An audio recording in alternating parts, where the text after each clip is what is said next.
Russell. I own the brand Human Catalyst.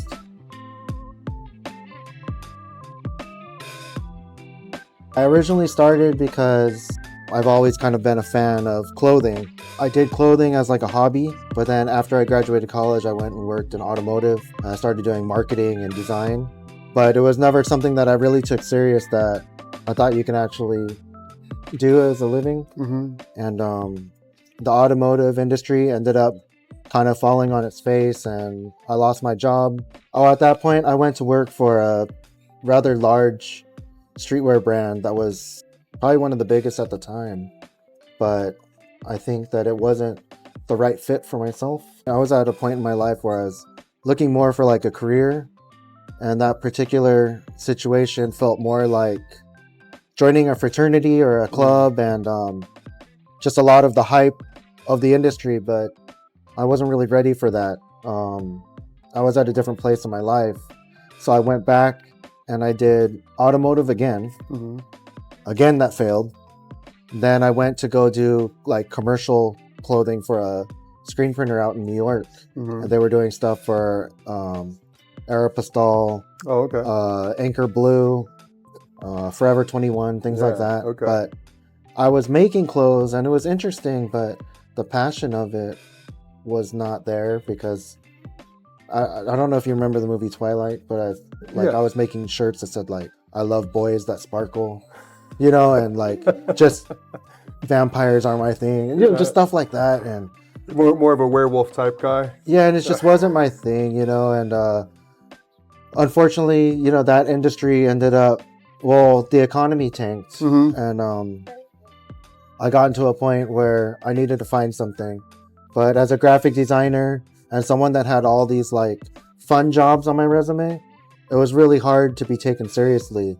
So I kind of ended up, I guess, that was definitely like the lowest point of my life. And then I was looking at my daughter on the screen, and then I took the call and they said, the economy's been really rough. We've been trying to hold out as long as we could, but we're gonna have to shut down and lay you off. And then I was thinking, like, what am I supposed to do? 2011, you mentioned that you got the call for getting laid off.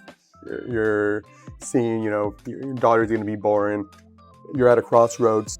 Did you fall into a depression, or was it just a short amount of time, or what did that look like? I think the start of my depression was when I left the first automotive job. I was still young and bright-eyed, ready to explore the world.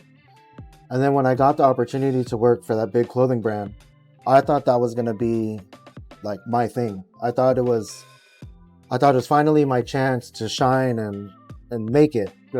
And when that didn't work out, I was pretty devastated. So I think that was the initial wound. And then when I went to work for the next job, there was a bunch of promises and opportunities that never existed. And then that was another blow, which kind of pushed me back in that pit. And then again, another opportunity. And then I thought that was going to be the thing that was going to like make me finally say I made it, and then push me back down in the pit. So I think when I was going to have my daughter, that's a huge life experience. When I think as a guy, probably just anyone, to have a kid, you never know if you're going to be ready. So it took me years to say like, I'll be ready to have a kid. And even then I didn't know I was ready. And then to find out you're not going to be able to, provide for your kid, and you're unemployed, and you try to get these jobs and I can't even get callbacks. You just realize like, what am I doing with myself? And I guess, like the saddest thing is when I would look in the mirror, I'd feel like a loser. And I didn't know how to come out of that. Earlier you were talking, thinking about where you should have been. That resonates with me. I think about it a lot, where it's like coulda, shoulda, woulda, and that the definition of anxiety is, worrying about the past or the future. right? Yeah. And in this case, I relate to that, where it's like, dang, I should have been here. I could have been doing this if I would have figured this out before, and always thinking about that, you know? So it kind of stirs up some anxiety for me.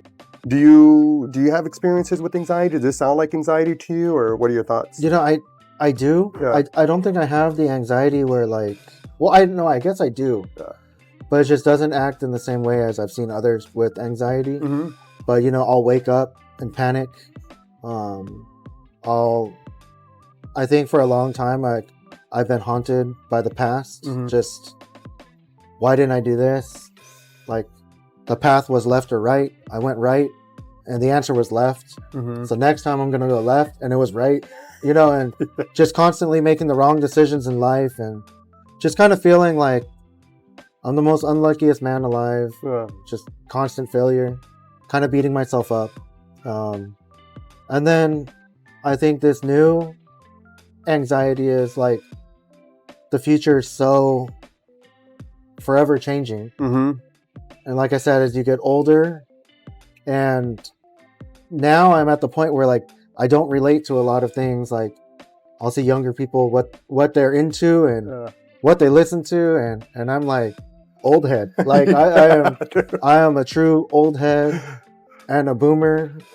Quiet down, you know what I mean? Like why do they like this music? What is? Yeah, I just don't get it. I don't understand the style. Mm-hmm. I don't understand like much of it, and I think it's a struggle right now where I feel like anxious. Where like I guess as far as like my creative career, it feels like the Grim Reaper's near. Mm-hmm. So I'm anxious because there's got to be another door that I'm not seeing. And right now I feel stressful Mm-hmm. and anxious because I don't know where that door is. I don't even know what it looks like. I don't even know what I'm looking for. Mm-hmm. But every day I'm getting closer to that bright light, you know? Yeah. Mm-hmm. So I ended up creating Human Catalyst and just trying to believe in myself, you know? I mean, you've dealt 11 years. You've gone through many ups and downs. You went through the COVID shutdown, you know, which is obviously huge. There's been recessions and you're here, you know, you're still doing some dope stuff. So give yourself some credit, man. Yeah, I mean, you're doing an amazing job, man.